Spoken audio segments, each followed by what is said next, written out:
I was saying y'all about Rico from StreetScores, and I was really trying to fit in a video last night, but I just ran out of time. But I'm coming with that video now. We have some insane stats that came from that Washington Commanders victory over the Bengals. Is Jayden Daniels already the best quarterback in the NFL? Is Kliff Kingsbury the best offensive coordinator? Terry's karma, he deserves this. We're gonna dive into that. Do we have an elite wide receiver core? Or sneakily, Jayden Daniels makes Pro Football Focus history.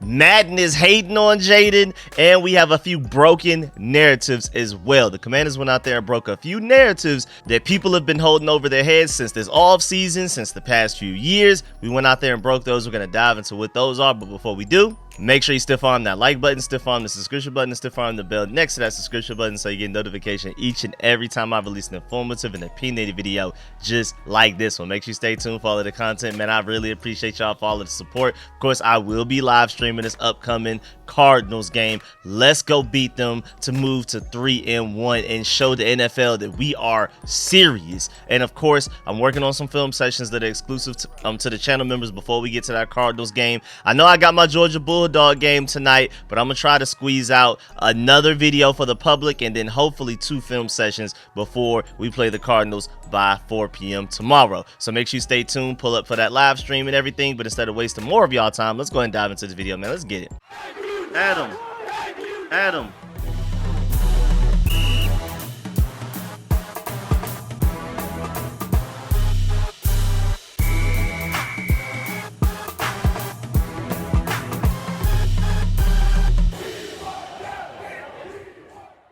All right, so first of all, Jayden Daniels was named the NFC Offensive Player of the Week for Week 3 of NFL football. Of course, this is not a shock to anybody. This did not catch anybody off guard. We were expecting this. And we're not talking about NFC Rookie Offensive Player of the Week. We're talking about NFC Player of the Week. Like, we're talking about including all of the big dogs in an entire NFC. All offensive players, quarterbacks, receivers, everybody. Jayden Daniels won that by week 3 of his rookie season. Also want to point out these stats. The last Washington player to earn NFC Player of the Week honors was Adrian Peterson in week 8 of 2018. The last Washington quarterback to earn it was Kirk Cousins of week 3, 2017. The last Washington rookie quarterback was RG3 weeks 1 and 11 in 2012. RG3 and Gus back in 1994 are the only other rookie quarterbacks in franchise history to earn the honors, just period, who have ever done it in Washington history. Also, Jayden Daniels becomes the 12th quarterback in Washington history to be named NFC Offensive Player of the Week, not including just quarterbacks. Look at this list: Jay Schroeder, Doug Williams, Jeff Rutledge, Mark Ripon, Shane Matthews, Gus, Brad Johnson, Todd Collins, Jason Campbell, RG3, and Kirk Cousins. Nice list to be a part of, man. I ain't gonna lie. I think Jayden Daniels is gonna surpass all of them, though. In addition to earning the NFC Offensive Player of the Week honors, Jayden Daniels was also voted Rookie of the Week for Week 3 as well, and it is now his second Rookie of the Week honor this season. Also, I want to point out, shouts out to Ken Johannesson for organizing it like this. The top offensive skill position grades for the Commanders versus the Bengals per Football Focus. Jayden Daniels number 1 with a 95.9 grade. We're gonna get to that. Austin Eckler with an 84 and Terry McLaurin with 83.1. Then you have Luke McCaffrey 82, Noah Brown 69.3, John Bates 63.6, and De'Ami Brown 62.7. And then Trent Scott, I guess if you want to include him, with an 89.6. Then top offensive line grades for the Commanders versus the Bengals. Andrew Wiley, number 1, 78.2 overall grade. Cornelius Lucas next with a 72.1. Sam Cosmi third with a 71.3. Nick Allegretti with a 61.8. Tyler Biotish with a 55.6. And Brandon Coleman with a 55.2, which I'm surprised about because outside of that one Trey Hendrickson sack, I thought Brandon Coleman was pretty good. And then top defensive grades for the Commanders: Bobby Wagner 71.1, Quan Martin 67.4, Dorrance Armstrong 66.8, Mike Sanverstel 63.4, Dante Fowler 63.1, Jazon Newton 59.9, and Jeremy Chin 58.1. Jazon Newton graded higher than any other defensive lineman on this team other than Dante Fowler and Dorrance Armstrong. But when we're talking about defensive tackles, which means Jonathan Allen and Deron Payne, Johnny Newton was graded higher than both of those guys. And you could feel it when watching that game. I'm not going to lie. I already did my Johnny Newton film session. Make sure you go check that out if you are a channel member. Now going back to Jayden Daniels, because he ended up with a 93 overall Pro Football Focus grade. Technically a 95.9 depending on how you look at it. But either way, he was the highest graded quarterback this week. But that's not just it. Like, let's really dive into it. Shouts out to Nick Ackridge of Pro Football Focus himself. Like, he's coming directly from PFF. He said Jayden Daniels finished yesterday with a, well, you know, of course, this was days ago, with a 95.9 overall Pro Football Focus grade. That's the highest single game grade any Washington quarterback has ever earned in Pro Football Focus's history. It's also the highest single game grade for any quarterback this entire season. And also, shouts out to Oblon for pointing this out. Here's every Washington quarterback with a Pro Football Focus grade above 80 in a game since 2006. Here's the chart if you're looking on the screen right now. Of course, Jayden Daniels, number one from his 2024 game against the Bengals. But then you have Jason Campbell after that in 2007. You have Taylor Heineke versus the Bucs in 2020. You have Kirk Cousins versus the Bills in 2015. Then you have a couple of more Cousins games. Then you get the Heineke. Then you get the Collins all the way back in 2007. And it just goes on and on and on. But the point is, first of all, outside of the fact that just Kirk Cousins and Jason Campbell dominate this list with a couple of Taylor Heinekes in there as well, is that Jayden Daniels is number one in Washington history as far as Pro Football Focus grades go. And then Nick Ackridge also pointed out the fact that this is the third highest single game grade, only behind Russell Wilson in 2012 and Matt Ryan in 2008 in Pro Football Focus history. So according to Pro Football Focus, Jayden Daniels had the third best game in Pro Football Focus history. That is absolutely amazing. At the very least, dating all the way back to Matt Ryan in 2008, at the furthest back that I can track at least. And then shouts out to Peter Schrager. You know, just any extra little Jayden Daniels love we could get in there, I'm going to throw in there. Malik Neighbors was number 2, of course. Bo Nix was number 3. I guess I'm pretty sure that was expected based off of what he did in week 3. Then Zach Frazier, the center for the Steelers, was 4. And then defensive end Laiatu Latu from the Colts was 5th. And I do remember seeing some highlights of him balling out. But now moving on to Madden, and this is we're not going to spend a lot of time on this, but Jayden Daniels went from a 75 overall after that performance against the Bengals to now a 76 overall. He only increased 1 overall after that game. And I understand, Madden, you may not want to jump to conclusions too early and things like that. You may not want to, overreact over just the first 3 weeks of football. But if you're going to give him any upgrade, like, I prefer if they just didn't acknowledge him. Like, just leave him at the 75 that he was. We don't change our ratings that quickly. But for you to go and take the time to change the ratings and to only upgrade him 1 point is insane to me, especially after having the third best Pro Football Focus game of all time. I mean, that's just absolutely insane, man. Don't even touch it. Don't even acknowledge it. Act like you didn't even see it. I prefer that than for you to be like, oh man, Jayden Daniels balled out against the Bengals. We got to up his Madden rating. Then we go look, it only went up 1 point. Nah, man, you shouldn't have even done it. You shouldn't have even touched it. Now moving on, I also want to point out the fact that not only did Jayden Daniels win Offensive Player of the Week, period, he also won NFC Rookie of the Week as well. That is now 2 selections in 3 games, plus NFC Offensive Player of the Week after that spectacular Monday Night Football showing. So now let's go to Jayden Daniels' stats heading into week 4 going against the Cardinals. He now has 664 passing yards, which is 11th.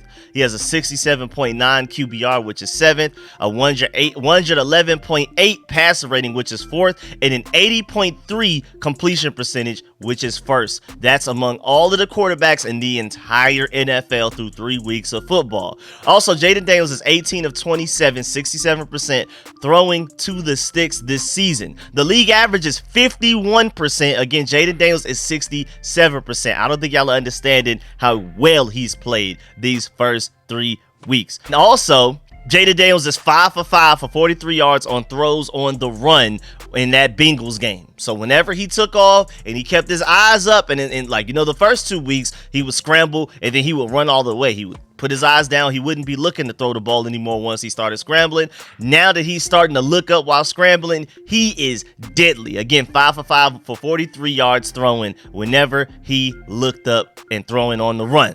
Jayden Daniels also has a 92% completion percentage and a 115.3 passer rating versus zone specifically. So if you play zone coverage against Jayden Daniels, 92% completion percentage and a 115.3 passer rating. So you can't play him zone against him, but also you can't blitz against him.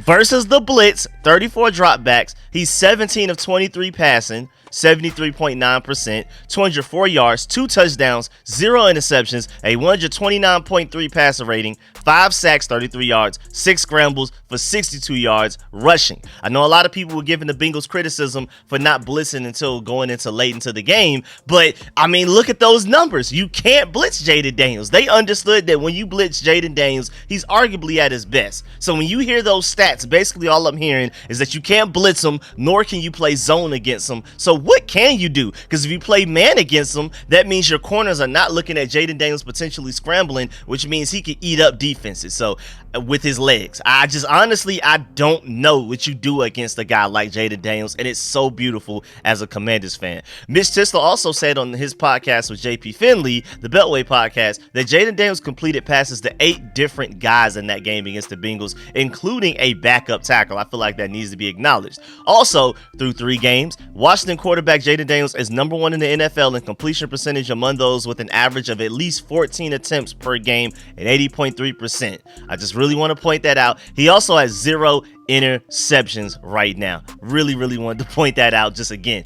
And then also, Jayden Daniels has led the team down for scoring opportunities on 14 of 17 drives so far and still has significant room for improvement. I mean, it's absolutely ridiculous. And then quarterback stat of the week, 20.8%, plus 20.8%. Jayden Daniels finished Monday Night Football with a plus 20.8% CPOE, highest by a qualified quarterback in a game this season. His 27-yard touchdown pass to Terry McLaurin had a completion probability of 10.3%, most improbable completion by the Commanders in the next-gen stats era, and also the most improbable completion so far this season by anybody in the NFL. And now also through 3 NFL games, Jayden Daniels is first in completion percentage, 4th in QB rating, 4th in first downs per attempt, 7th in QBR, 2nd in quarterback rushing yards, and 1st in quarterback rushing touchdowns.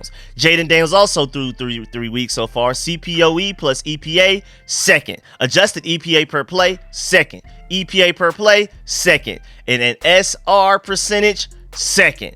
And then also 2nd in EPA per dropback, 2nd in total EPA. And then I also want to throw in there 4th in yards per attempt. So he's not this dink and dunk guy that people kept acting like he was. Kinda was through the first 2 weeks, but then he opened it up against the Bengals so much that now he's 4th in yards per attempt. Also, shouts out to SIS football because they have their own charting and their own logic and like points leaders. And for quarterbacks specifically, Josh Allen's number 1 with 33, Geno Smith is 2nd with 32, and then Jayden Daniels is tied for 3rd with Lamar Jackson with 28, then Kirk Cousins is tied for 5th with Pat Mahomes with 26. Just to let you know. Again, they have like their own entire breakdown. They literally like tweeted and have an entire article breaking down how they do this point system. And Jayden Daniels, just know he's tied for 3rd out of the entire NFL with Lamar Jackson in whatever that point system exactly is. Also, now moving on, I don't feel like a lot of people noticed that last week we were rooting for the Ravens to beat the Cowboys, our division rival, and the Ravens were rooting for us to beat the Bengals, their division rival. So that was some nice like Maryland unity right there, like Baltimore DMV unity right there. That was pretty cool, man. I absolutely love that. You even have this meme right here. And this is super true. I don't know. Some of y'all may have missed it, especially for those of y'all that may not necessarily be in the Maryland area. But this was like a real thing last week. This really mattered. Speaking of the Baltimore Ravens, when you're looking at quarterback DVOA right now, Lamar Jackson is number one with a 114.2%. Jayden Daniels is second with a 93.8%, right above Josh Allen, who's third, then Brock Purdy, then Joe Burrow. So if you want to compare Lamar Jackson and Jayden Daniels, there you go. That's a stat where they are leading the NFL right now. And then also, shouts out to Scott Abraham of Scott7 News to point this out. I'm telling you right now, there's a chance the NBC might flex that Week 6 Commanders-Ravens game to Sunday Night Football. So speaking of the Ravens, we may want to make sure that game is the one that gets flexed into like the major primetime everybody watching game. The current Sunday Night Football game for Week 6 is Bengals at Giants. I think Jayden versus Lamar is much more appealing. And then he also added the rules below. Current flexible scheduling procedures. Flexible scheduling is in effect during the following windows, the flex scheduling windows. Sunday afternoon games may also be moved to 1 p.m. and 4:05 p.m. or 4:25 p.m. And then for Sunday Night Football, it may be used up to twice between weeks 5 through 10 and at the NFL's discretion during weeks 11 through 17. And then there's also Monday night rules. There's Thursday night rules as well. But Sunday Night Football specifically, weeks 5 through 10, you could do it twice. And then weeks 11 through 17, it's up to the NFL. We may be able to flex that. We may be able to finesse that situation to where we can make that the game that everybody watches, because that's going to be the game that everybody wants to watch. Nobody wants to watch Bengals versus Giants. At least what it looks like right now, I think we are probably destined. So my main reason to point this out, shouts out to Scott Abraham again, is that I know you look on your calendars and you see Ravens, 1 p.m. I don't know, man. That may end up becoming that. I mean, it would be nice for it to become an 8 p.m., but that's probably too far, man. That may be too far. So maybe you can at least get it to 4 p.m. At least try to get that to 4 p.m. right now. Now check out this stat.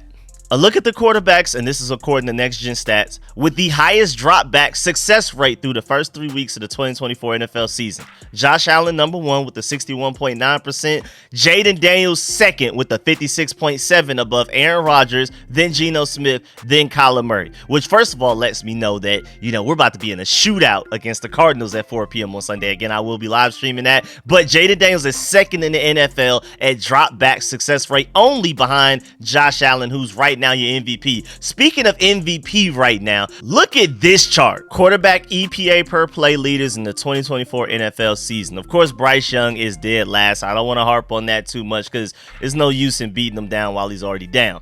But Josh Allen, number one by far. That's clearly so far your MVP. If the league ended right now, he's your MVP. But Jayden Daniels is second.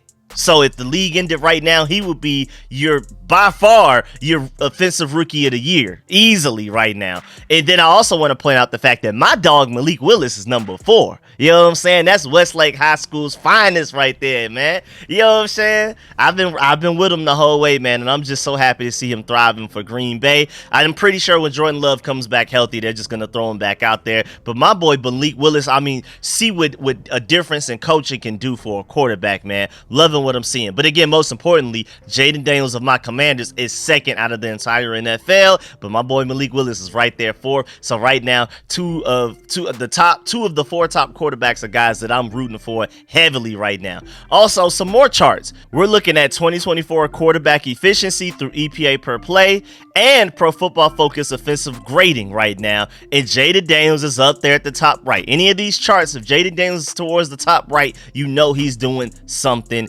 right. He's up there in the same company as Derek Carr, who up till week 3 was having arguably the best season of the entire NFL. Josh Allen, who is the MVP, of course he's further up, but he's around my dog Malik Willis, Aaron Rodgers, Andy Dalton, who came in and balled out immediately in that one game he played, Kyler Murray, Sam Darnold's been balling out. That's the company that not only is Jayden Daniels in, but he's ahead of right now. And then moving on to another chart. When you look at early down versus late down efficiency, you have late down up vertical, the y-axis. You have early down, the x-axis, horizontal. And Jayden Daniels is up there in the same company, top right, as Malik Willis, Andy Dalton, Derek Carr, and then Josh Allen is in a league of his own. But I do want to point out the fact that Jayden Daniels is very far up there. Jordan Love is really far up there when it comes to third down efficiency. He's just terrible in early down efficiency. That's why he's all the way at the top left. But if you look at the top right, if you're great at both, there goes Jayden Daniels, and that's all we care about for this video.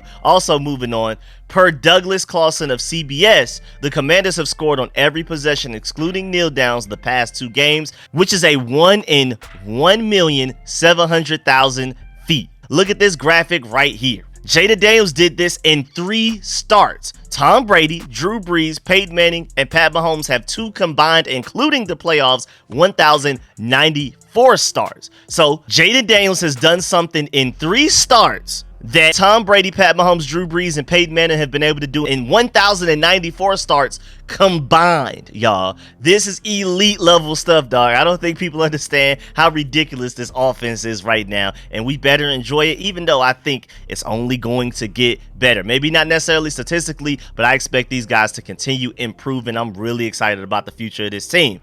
Also, shouts out to OFFSEASON, because the Commanders' Jayden Daniels recorded 2 incompletions and accounted for 3 touchdowns in that win against the Bengals. He is the only rookie in the Super Bowl era to account for more touchdowns than incompletions in a game with at least a minimum of 20 attempts, including the playoffs. So he's doing things that not even CJ Stroud did his rookie season. Lamar Jackson, any of these elite quarterbacks, Justin Herbert, these guys, Joe Burrow, came out their rookie seasons killing it. Jayden Daniels is killing it even more statistically. Also, Jayden Daniels also has more rushing yards than Breece Hall, Kyron Williams, and Devon Achane. Because Breece Hall has 170, Jayden Daniels has 171, just to be petty. Kyron Williams has 164, Devon Achane has 150. And then also, after that Monday night win over the Bengals, Jayden Daniels' odds of Offensive Rookie of the Year went from plus 375, and I think he had like a 2 or 3-way tie with Malik Neighbors and Marvin Harrison or something like that. Now he sits alone at the top at plus 175 odds. His odds went up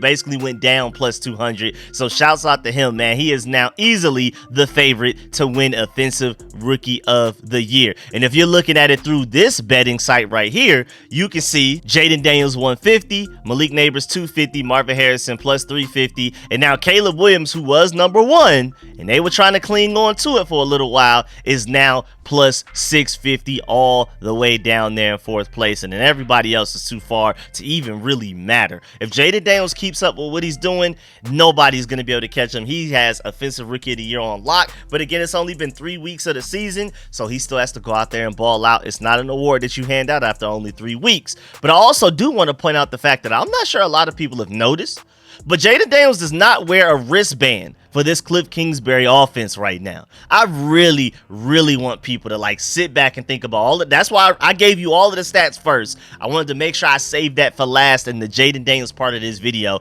and really just I wanted to sink in all of those stats that I just gave you. Jayden Daniels in week 3 of his rookie season has not worn a wristband. He like has the playbook basically memorized. He's good to go. And even that Terry McLaurin game sealing touchdown, Kliff Kingsbury said it himself that was the wrong play call. The play was supposed to be reversed. The formation was supposed to be flipped or something like that. And Jayden Daniels just said, forget it. Like he's telling Luke McCaffrey, just chill, whatever. I'll figure it out. I'll get it done. And he made that play. This is elite level stuff. Now, speaking of Kliff Kingsbury, let's talk about some of the achievements that he's made. Now, if you watched my previous video, you've heard a couple of these before, but I still want to make sure I include them in this statistics video. So first of all, shouts out to Doug Farrar because he did an all 22 film session on the Commanders versus Bengals game. He said he watched the tape with Jayden Daniels last December as well, and we discussed his favorite concepts then from what he did at LSU. What impresses me is how many of those concepts Kliff Kingsbury has baked into the Commanders offense,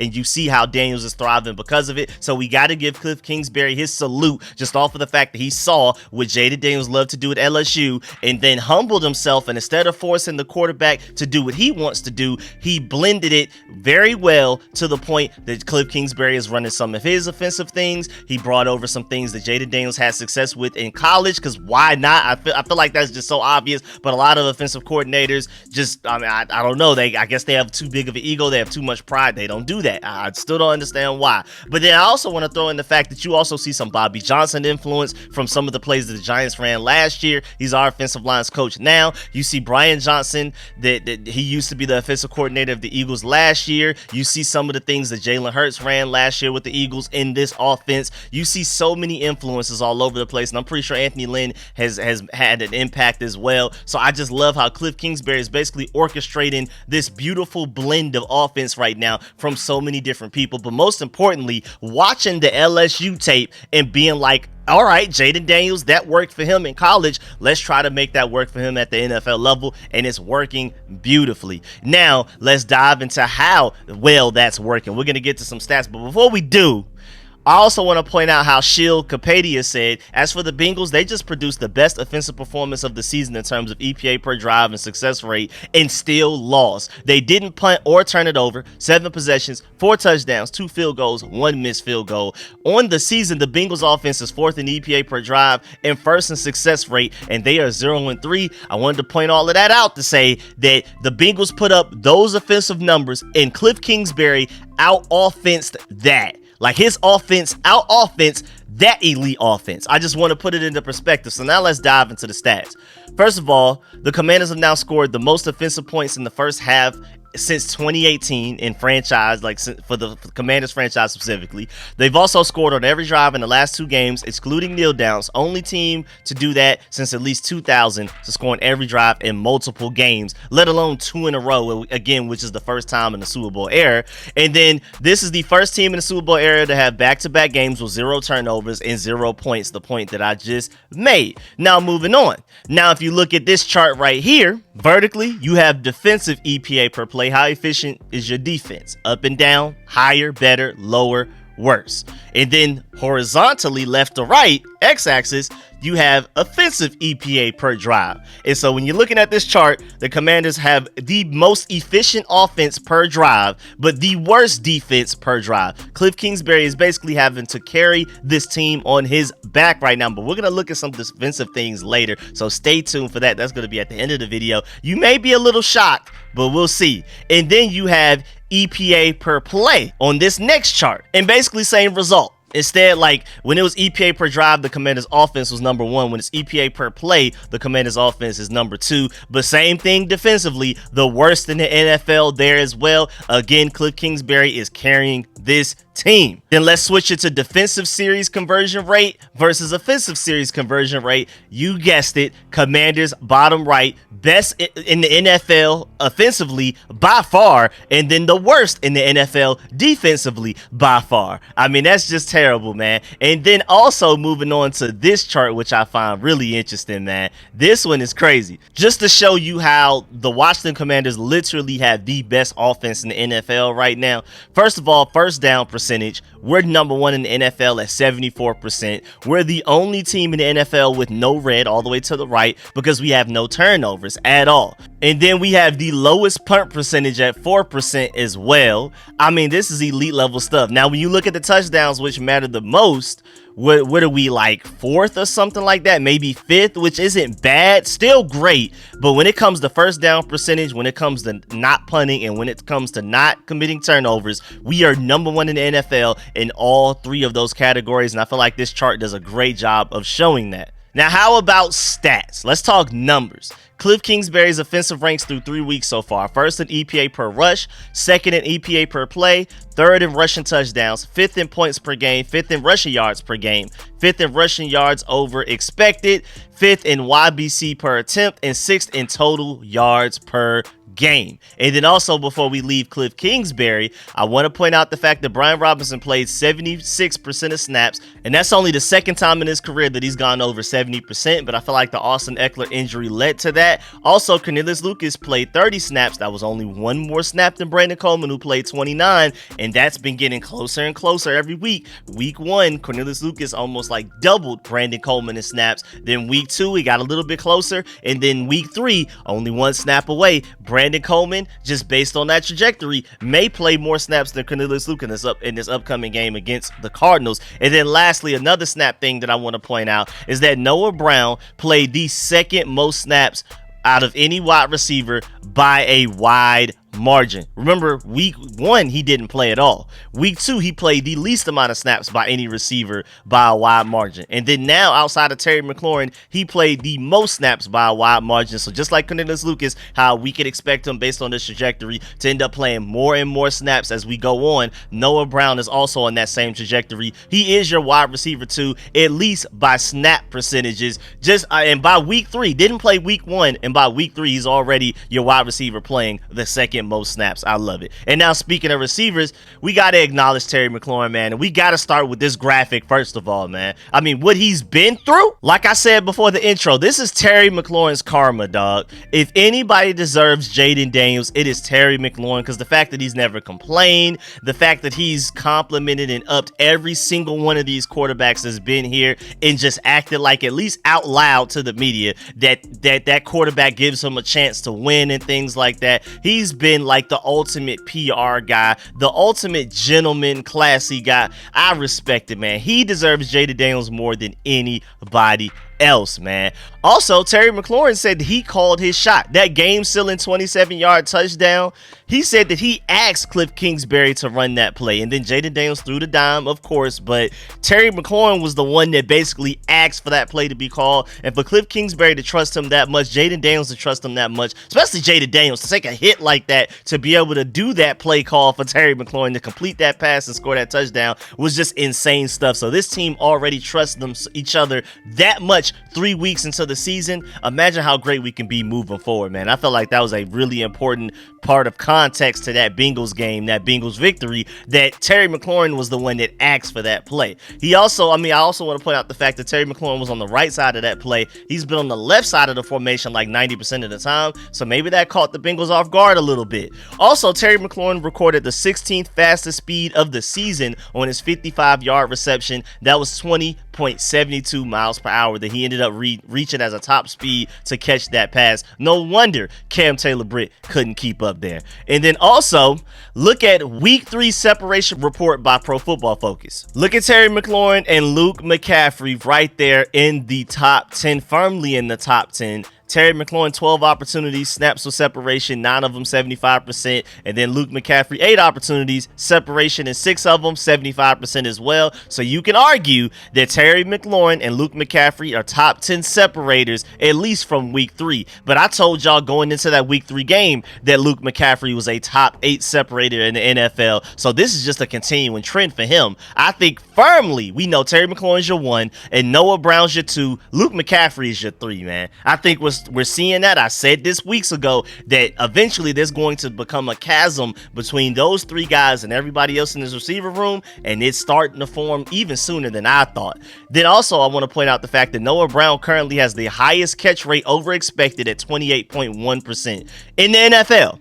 Luke McCaffrey is ranked 5th in the league and Zach Ertz is 7th. So are we talking about a potentially elite receiving core for Jayden Daniels right now? Is that what we're talking about? I know a lot of people are trying to take away some of Jayden Daniels' credit because of the fact that his offensive line is blocking really well, his receivers are getting open, and these are one of those stats as to why. Now, there should be no credit taken from Jayden Daniels. He is hooping right now. I don't care what anybody says. I don't want to hear it because we're going to get to Caleb Williams later on when we get to these narratives that are being broken, because a lot of people are acting like, oh, Caleb Williams, he's in a terrible situation, even though in the offseason y'all were acting like he was in the best situation. But even then, right now, as of today, when you look at the stats, Caleb Williams' situation isn't as bad as you think. He's just actually been that bad. We're going to get there later. But my main thing is, as of right now, I want to up the receivers, but I hate the fact that some people are downplaying Jayden Daniels because of these receiver stats, but I still got to point them out. But right now, Noah Brown, Luke McCaffrey, and Zach Ertz, all 3 are in the top 7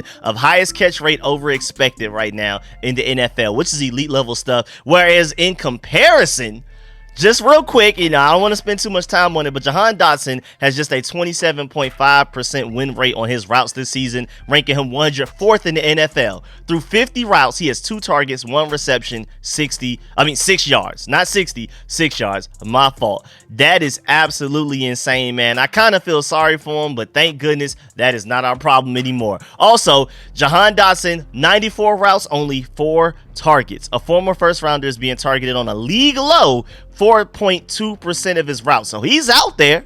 AJ Brown was hurt. last week, I think. Now Devonta Smith is about to be hurt this upcoming week. He's out there, but it just doesn't really seem to matter. Also, take a look at this chart and to see how good our receivers have been. Through 3 weeks of football, bottom row, x-axis, horizontally, going from left to right, average receiver separation. Going vertically, on the left side, you have percentage of throws to open receivers. And Jayden Daniels' receivers have been really good. You can say the Eagles have some great receivers. You can easily say that the Ravens have elite receivers right now just based on the stats. But Jayden Daniels is right up there as well. But I also want to point out the fact that that vertical one is more so a compliment to Jayden Daniels, because I feel like he's the one finding the open receivers. I feel like he deserves credit for that. It's not like all of these receivers are open all of the time, because again, when you're looking at average receiver separation, Jayden Daniels his receivers are probably maybe like in the top 10, top 12 of the NFL, but he's second in percentage of throws to open receivers, and that is a compliment to his vision, his processing, his reading of the defense. So this is more of like a Jayden Daniels stat, if anything, but still. Also, when you look on the screen right now, look at the leaders of each division in the NFC right now through 3 weeks of football. The Vikings, the Seahawks, the Saints. I mean, who would have thought for a couple of these? And then the Washington Commanders, 2-1 right now. Let's get it. The 4th seed, I believe, right now in the NFC playoffs. Maybe even 3rd. I don't know how it goes between us and the Saints right now, but at worst 4th seed, and I love that. Also, now let's talk about a couple of other stats before we move on to some of these broken narratives. First of all, I already pointed this out in my game review of the game after the game, but Trent Scott was the first Washington offensive lineman to score a touchdown since Joe Jacoby in 1984. And Washington is now 5-0 in games where the offensive lineman scores a touchdown. Let's spam that. Let's bring that back. Let's bring that back. I mean, first of all, apparently Jayden Daniels took the game ball from that touchdown because it was his first throwing touchdown ever. And Trent Scott even said it himself. He would like to saw the ball in half so they could both have it. Maybe we can make sure we throw another touchdown to him before the season ends. Maybe bring it back in a couple of weeks when teams are not expecting it, so that he can at least get a game ball of a receiving touchdown as a tackle. But I feel like Jayden Daniels getting his first passing touchdown game ball, I'm not mad at him for getting that at all. Now, before we move on, shouts out to Grant Paulson for providing a lot of these stats right now. From just that masterclass that Jayden Daniels put on display on Monday Night Football. He's the first quarterback in NFL history to rush for at least 3 touchdowns, throw for 2 touchdowns, and not throw an interception through 3 first career games. First quarterback in NFL history to ever do that, ever. Daniels also has scrambled for NFL high 8 first downs. He has 16 total scrambles for 133 yards. That's 8.3 yards per carry. I mean, nobody else is as efficient as Jayden Daniels when he scrambles to get a first down with his legs right now out of the entire NFL, including Lamar Jackson, Kyler Murray, Josh Allen, all of these guys. Daniels has also completed 80.3% of his passes through 3 games. That's second best only ever in NFL history, only behind 2018 Drew Brees with an 80.6%. And I do want to really emphasize the fact that is not a rookie Drew Brees. That is a strong 10 years in veteran, I believe, Drew Brees at that point, at least like well into his career. He's also 18 of 27 throwing to the sticks this season. The league average is 51%. I pointed that out earlier. He's in the 60th percentages. Pro Football Focus also graded him with a 95.9 versus Cincy. That's the highest grade they've assigned to a quarterback this year. Also the highest grade ever given to a Washington quarterback in the Pro Football Focus era. We talked about that earlier. Daniels also became the first player in NFL history with a 90+ completion percentage, 250 passing yards, 2 passing touchdowns, and 1 rush touchdown in a game ever in NFL history. Not just rookies, any quarterback ever to play the sport. Daniels has 2 games where his team has scored on every drive in 3 starts. And again, we pointed that out earlier. Tom Brady, Pat Mahomes, Peyton Manning, and Drew Brees have 2 games combined through 1,094 starts. Insane. Jayden Daniels did it in 3. That's insane. Also, a staggering Monday night performance included a 0.78 EPA per play, 27.2 EPA total, a 9.3 average depth of target, and a CPOE of 28.4%. All absolutely ridiculously elite numbers. Now let's dive into these narratives that were broken. First of all, you have Brett Coleman here.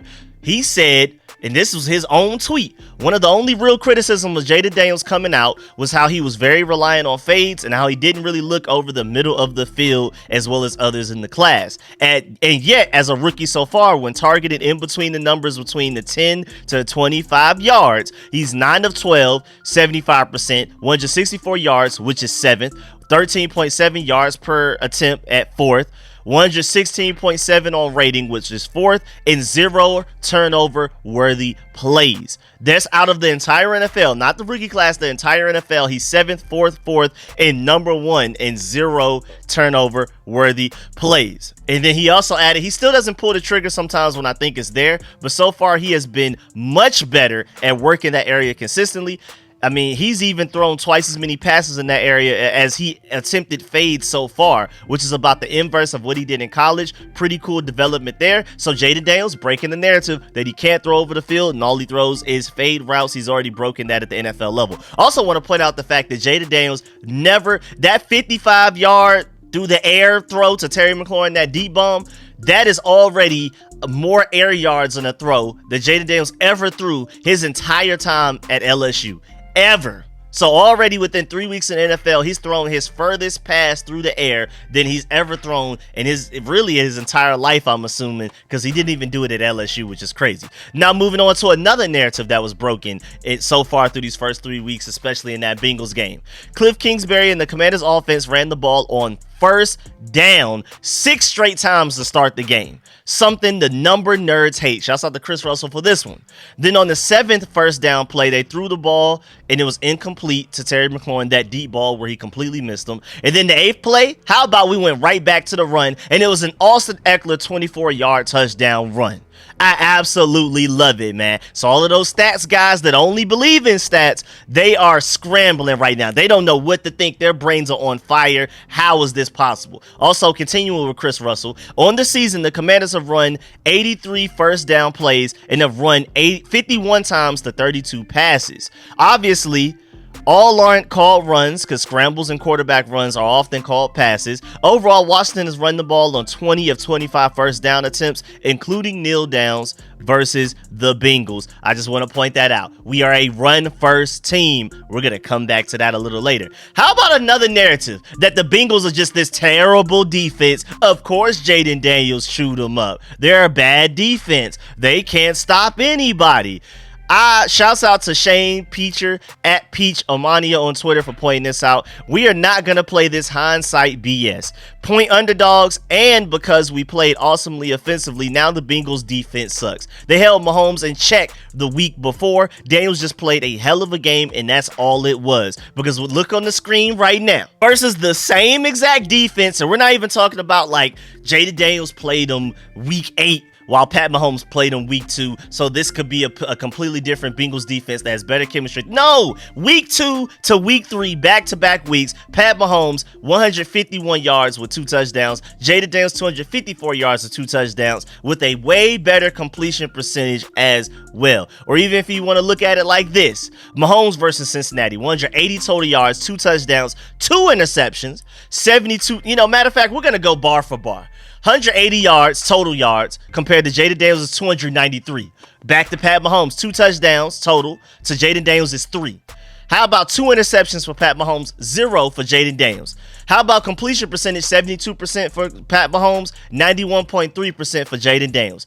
Passing grade, how about 52 for Pat Mahomes? How about 95.5 for Jayden Daniels? And then how about big time throws and turnover worthy plays? 1 big time throw to 3 turnover worthy plays for Pat Mahomes. How about 2 big time throws, double Pat Mahomes, to 0 turnover worthy plays for Jayden Daniels versus the same defense? So I don't want to hear nothing about the Bengals defense. Sorry, but I'm pretty sure, now granted, we torched them. I'm not going to act like they had a great defense, but that same defense did that to Pat Mahomes the week before. So I don't want to hear that it was more so the Bengals defense than Jayden Daniels. You give Jayden Daniels all of his credit when you talk about him. Put some respect on his name. Also, now let's move on to this whole Caleb Williams narrative, because it's really annoying as a Commanders fan, because all off season when we're trying to build up hype, they acted like the Bears had the better situation for their quarterback. So it was the off season was the perfect time to be the team that everybody said, oh, look at them, they have a beautiful situation for a quarterback. Then 3 weeks into the season, our quarterback starts to outplay their quarterbacks. Now suddenly the narrative is switched, and now the Commanders have the better situation, which is great on the field wise, but narrative wise, what just happened? It's only 3 weeks in. What just happened? So now let's really break this down, because it was Bears fans especially themselves talking crazy, saying they had the better O-line, the better weapons. Caleb Williams is going to outplay Jayden Daniels by far when the week starts. This is coming from Bears fans, so I definitely don't want to hear it from them. But also, shouts out to Joel Morin on Twitter for this stat right here. No excuses. Caleb Williams on pass attempts with no pressure versus Jayden Daniels on pass attempts with no pressure. Caleb Williams has 25 more than Jayden Daniels, 85 to Jayden Daniels is 60. How about Caleb Williams has 1 touchdown, 3 interceptions. Jayden Daniels has no touchdowns, no interceptions. Rating 74.2 Caleb Williams to Jayden Daniels is 103.6. And then completion percentage 68.2% for Caleb Williams to Jayden Daniels is 86.7. Again, we're talking about passing attempts with no pressure. Yeah, Caleb Williams gets pressured more than Jayden Daniels, but when you're talking about just no pressure at all, this is what Caleb Williams is doing compared to Jayden Daniels. I don't want to hear it. And then shouts out to my boy, the Podfather at the Burgundy Zone. Make sure you check out this show on YouTube, follow them on Twitter and everything, because I feel like this is a great point to prove. Right now, with Jayden Daniels first in completion percentage and no turnovers, with an emphasis on running the ball, compared to the Bears, meanwhile, they added weapons with a pass-heavy approach in the offseason.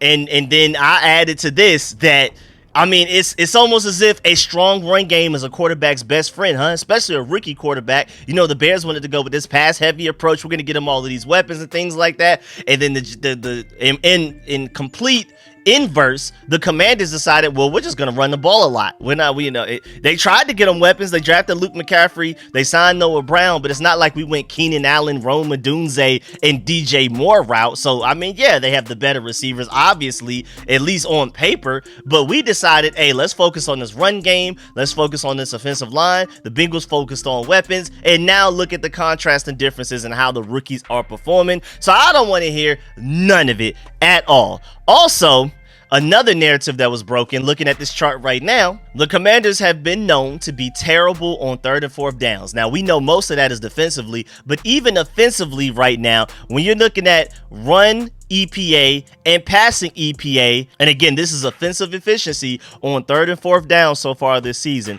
Washington ranks first with a 0.71 EPA per play right now. So 3rd and 4th downs, we are the most unstoppable offense in the NFL right now, breaking narratives down, tearing those walls down. We are not playing with y'all. Now, before we go, I also have some bad defense stats that I want to read to you. Shouts out to Kevin Sheehan for this one. Washington has the 8th worst defense over the first 3 games of the season in the last 45 years based on DVOA. Washington is also the only team out of the 12 worst defenses in that time span to have a winning record. So that means the offense literally has this team on its back, because out of the 12 worst defenses to start the first 3 games of a season in the last 45 years, we are the only one with a winning record. Also, while Washington's defense is by far and away number 32 in DVOA, their offense is sitting pretty at number 9. Basically, Jayden Daniels and Kliff Kingsbury are carrying this team to wins and leading this division right now. Also, per Pro Football Focus via Mason Kinahan, the Commanders' pressure leaders right now so far are Deron Payne, number 1 with 9, 8 out of 9 hurries. Dante Fowler is with 9, 7 out of 9 hurries. Jonathan Allen is 3rd with 8. Dorrance Armstrong has 7. Cleveland Farrell and Frankie Louvu are tied for 5th with 3. And, you know, that's not really good, because listen to this next stat. The pass rush win rate leaders for the Commanders' defensive line so far through 3 weeks. Dante Fowler, 14.6%, number 1. Deron Payne, 12.3%. Then it's Jonathan Allen at 12.2%. Then Dorrance Armstrong, 10.3%. And Fedarian Mathis at 6.5%. And even though Fowler leads the Commanders, he's tied for 40th in the NFL right now with that 14.6%. So our best pass rush rusher right now in Dorrance Armstrong at 14.6% is only best for 40th in the NFL right now. That's unacceptable. I feel like that's our biggest problem. You can point out secondary, obviously, and yes, it would be nice to improve there, but I feel like if we had a guy like not even 2024 Micah Parsons, but any year before that Micah Parsons, then this secondary would look way better, trust me.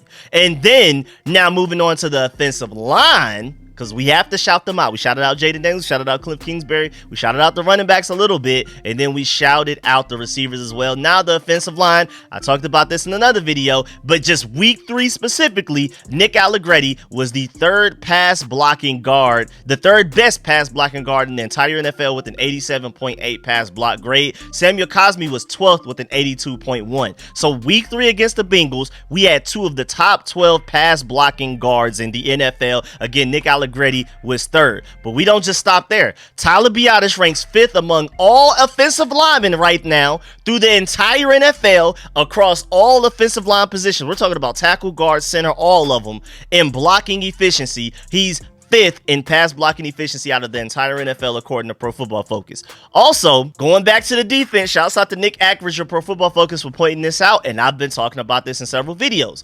The Commanders' defense is bad, but it's not like the coaches haven't been trying to figure it out. Washington really switched things up on defense against the Bengals. They played almost entirely too high all night with a lot of two-man. They also had Sanford Still play as outside corner all game and Noah Benogany playing in the slot. It didn't really work out, but they tried. Also, Deron Payne worked as the less defensive end a lot of the game. Pro Football Focus had him at 10 snaps at left defensive end, so they're trying everything. So my point is, yeah, like the defense has been arguably historically bad so far this season, and Aja is sick of me recording this video, so I guess I gotta go. But either way, even though this defense has been terrible, it's not because this coaching staff hasn't at least tried. I feel like it's more so a talent issue by far. I feel like we should throw all of the blame on talent, or at least most of the blame on talent issue over coaching. The coaches are trying. They've tried to mix it up so much. Mike Sanford Still was your starting slot corner weeks 1 and 2. He's one of your starting outside corners week 3. Deron Payne, who I don't remember ever playing edge rusher for us in his several seasons as a veteran so far, already playing defensive end 10 snaps in a single game because they're just trying to please something work. We're gonna try everything we can, just hope that something works. Now I think FL Bada and Jordan McGee coming back healthy will help some, but I feel like we have the type of problems to where either we just need to trade for a corner, or we're just gonna have to accept the fact that we have to wait until the 2025 offseason through free agency and the draft for us to really get better at corner and edge rusher. I feel like those are our 2 biggest needs on the entire team right now. Easily, corner and edge rusher. And I'm starting, Quan Martin and Jeremy Chin, I believe in y'all. I think with time, y'all will get better. But I'm side-eyeing that safety position a little bit as well. But yeah, man, that's the end of this video. As y'all can see, my dog Aja is not playing with me in real life right now, so I'm about to get up and go. But I really appreciate y'all. Make sure y'all stiff arm that like button, stiff arm the subscription button, stiff arm the bell next to that subscription button so you get notification each and every time I release an informative and opinionated video just like this one. Make sure you do not leave this video without stiff arming that like button. Also, please let me know in the comment section how you feel about everything discussed in this video, man. All of the stats that I gave you, what are your takeaways from this? Is Jayden Daniels the best quarterback in the NFL already? At least top 5, at worst top 10. Is Kliff Kingsbury the best offensive coordinator in the NFL right now? At least top 5. How do you feel about Terry McLaurin, how he fits into all of this? Is our receiving core actually way better than we originally thought? Is this offensive line way better than we originally thought? How do you feel about this defense being historically bad over the course of the last 45 years? And how do you feel about all of the broken narratives about the Bengals apparently just have this terrible defense all of a sudden when they play the Commanders? About Caleb Williams and the Bears suddenly just have a way worse situation than what Jayden Daniels had coming into the season? How do you feel about all of these narratives that were broken down with the stats I gave you today? I really appreciate y'all. Again, make sure y'all stiff arm that like button before you go. I'm gonna catch y'all later with another video, and I'm gonna catch my channel members with 2 exclusive film sessions before we get to this Cardinals game tomorrow at 4 p.m. and I will be live streaming that. Again, I'm gonna catch y'all later. Appreciate y'all. I'm out.